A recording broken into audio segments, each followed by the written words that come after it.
I'm exhausted. It's the end of the semester, and I'm stupid. Yeah, I mean, I'm ugly too. I don't know if you guys knew that. Okay, I'm going to talk about surface integrals. The first thing that I want to do is just lay down the dimension of the objects that we're talking about. When we were doing line integrals, we would have a path where there was just a single parameter t, and we were thinking of that as a one-dimensional object in three-dimensional space. Now we're just going to bump up the dimension of the object that we're talking about. So this thing is going to be the surface area differential, and this is going to be applicable to two-dimensional objects that are in three-dimensional space.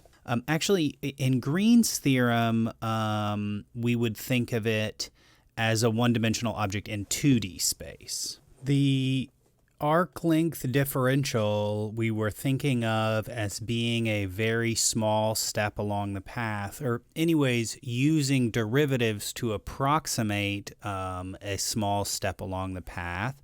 So now what we need to do is come up with a similar formula that is going to help us calculate something that should represent a linear approximation of a small piece of a surface. There are three common ways that we can define a surface. The first one is an explicit formula where they just give you z is some function of x and y. That's the most simple kind. Technically, this is a parametric equation where we have this kind of trivial parameterization where x equals x, y equals y, and then z equals f of xy. So even though it just looks like a regular math formula, this is a parameterization. You can also do the same thing with a surface that's defined implicitly. Actually, that's what cylindrical and spherical coordinates are. And then in general, if you do it anytime you just define x and y and z in terms of independent parameters, u and v or phi and theta and rho or whatever you want to choose, then you're giving a vector parametric definition. Today's lesson is only going to focus on surfaces that are defined explicitly. We have this really convenient formula for calculating the area of a parallelogram. It's surprising how often in math you end up needing to calculate the area of a parallelogram. So suppose that you have some explicitly defined surface, and that surface is defined for all the points in some region in the xy plane. I'm going to call that region R. And then we're going to partition the region into a bunch of little pieces, and let's name one of these little pieces dA. And then I'm going to consider a small little patch on the surface, and we're going to call that little patch d sigma.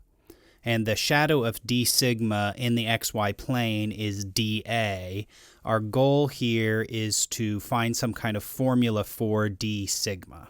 Please don't be intimidated by this choice of letter, sigma.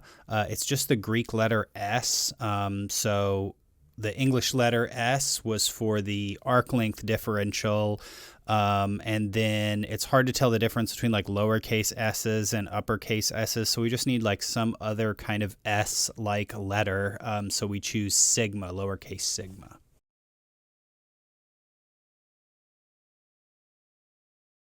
Okay, I'm doing my best to make this 3D drawing. Phew.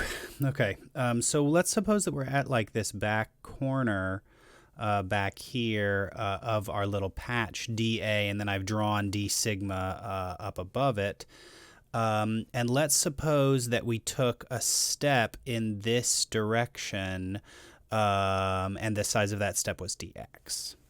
Okay, so now I'm just going to have this kind of trivial parameterization. I'm just going to choose x equals x, y equals y, and z equals f of xy. So now I've got a vector valued function that represents this surface.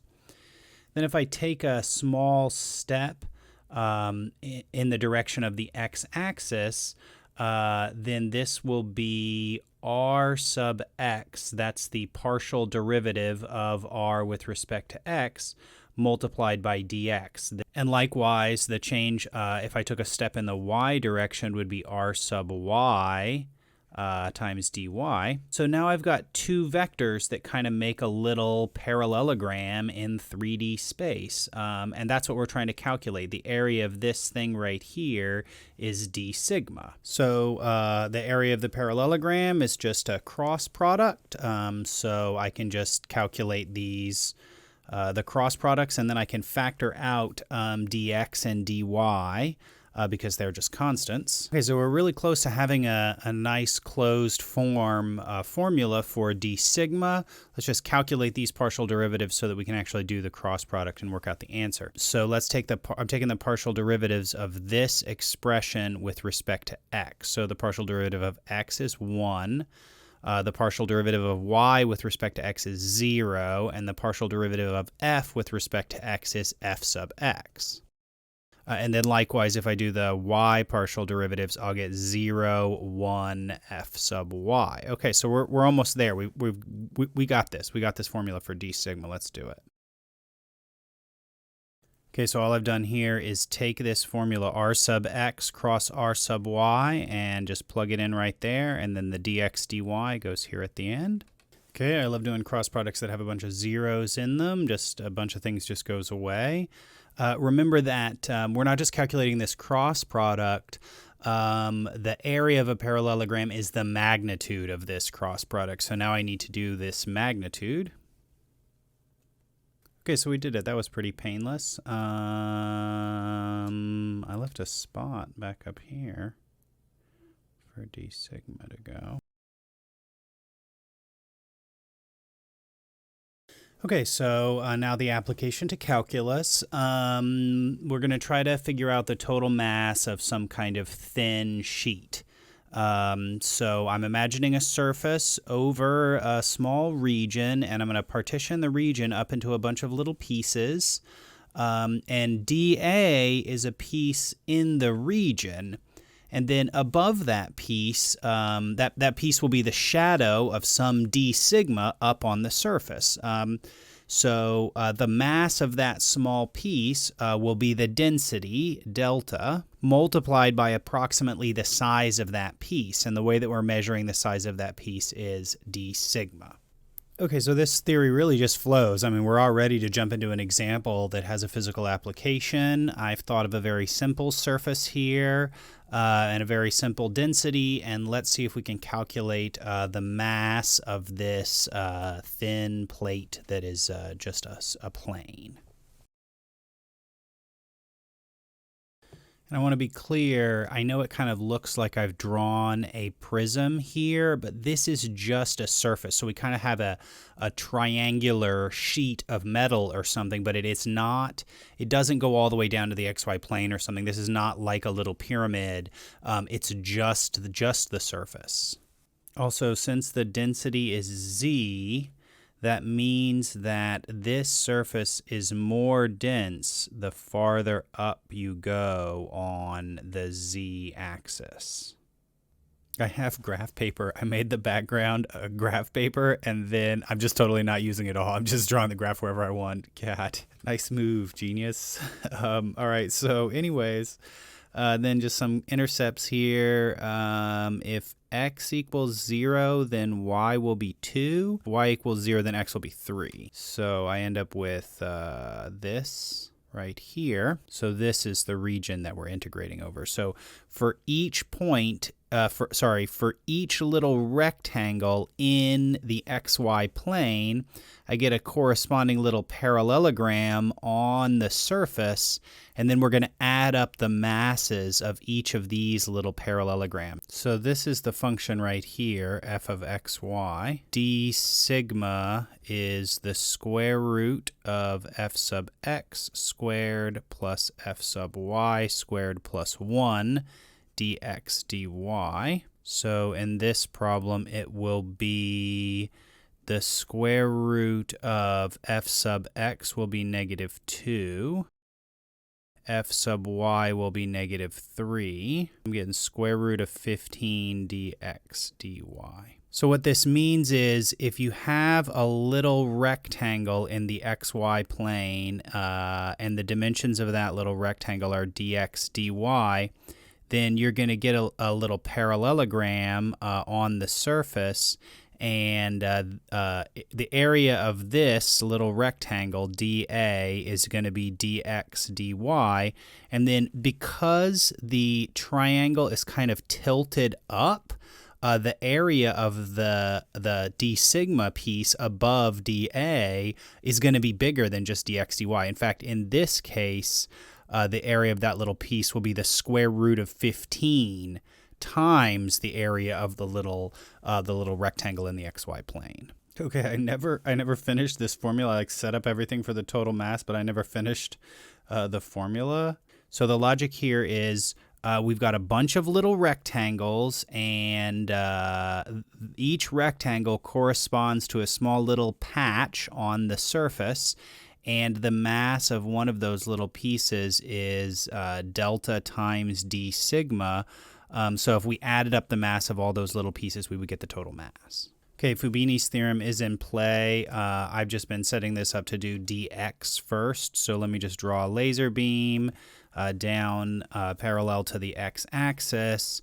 My laser beam enters the region at x equals 0 and then exits the region. This is the line right here. So if I solve this, I would get x equals 3 minus 3 halves y. And then now I need all the y's that this is valid for. So this goes up right here. This is 0, 2. So all the y's here go from 0 to 2. But since I've set the expression up in terms of dx and dy, I need to express everything on the inside of the integral in terms of x and y. So I'm just substituting 6 minus 2x minus 3y in for z. And that's it. You know, here is an expression to calculate the total mass of this thin plate. Okay, so let's work out a problem where we have a variable surface area differential. So this time we're trying to find the total mass of a kind of band. So we're going to take this downward facing paraboloid and slice it at a couple of places. So the first one is going to be this plane down at the bottom, z equals 1. Okay, and the intersection here is going to be a circular cross section. Okay, where's the other one? Z equals 6, so that's going to be someplace up here. We get another circular cross section.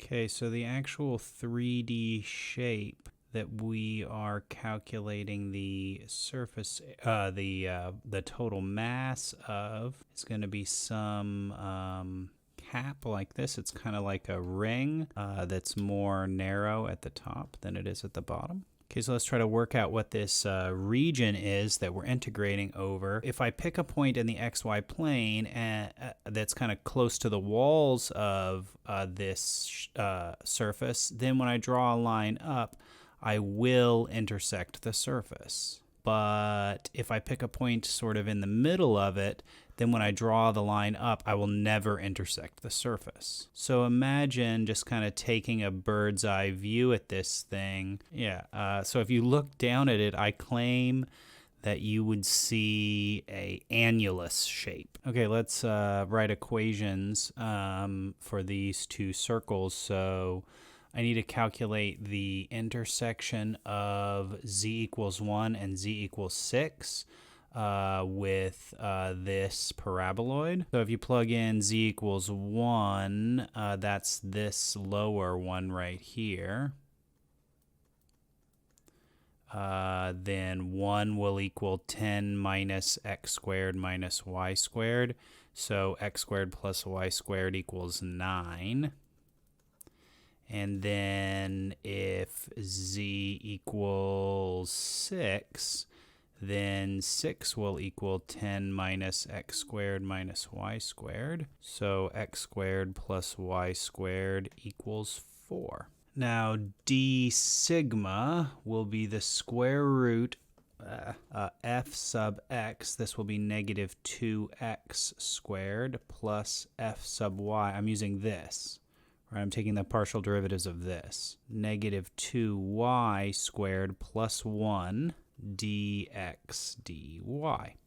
So this formula here is f sub x squared plus f sub y squared plus 1. Okay, and then the total mass is going to be the sum of all of the little masses, and each little mass, you can find that by doing delta times d sigma. And then we're integrating over this annulus region, and I don't want to try to define this annulus region in rectangular coordinates, so I'm going to switch to polar. Once you've got all these integrals set up, now this is just a double integral, so you're totally allowed to use Fubini's theorem and change coordinate systems however you want. So in polar, if I imagine a ray emanating from the origin out through the figure, then I will enter the figure at the smaller circle that has a radius 2. And I will exit the figure at the larger circle that has a radius 1. And then there's the whole thing. It goes all the way around, so theta will go from 0 to 2 pi. Okay, now I just need to change all these pieces. So this right here is r squared. This right here is 4r squared. And then this right here is dA. So I'm going to switch all these pieces to polar. So in polar coordinates, dA becomes r dr d theta. This is a very brief lesson on this topic. There is a lot of things that you can talk about when it comes to surface integrals. So I really just want to introduce you to the ideas of d sigma and calculating total masses of surfaces. And we're going to revisit this more later.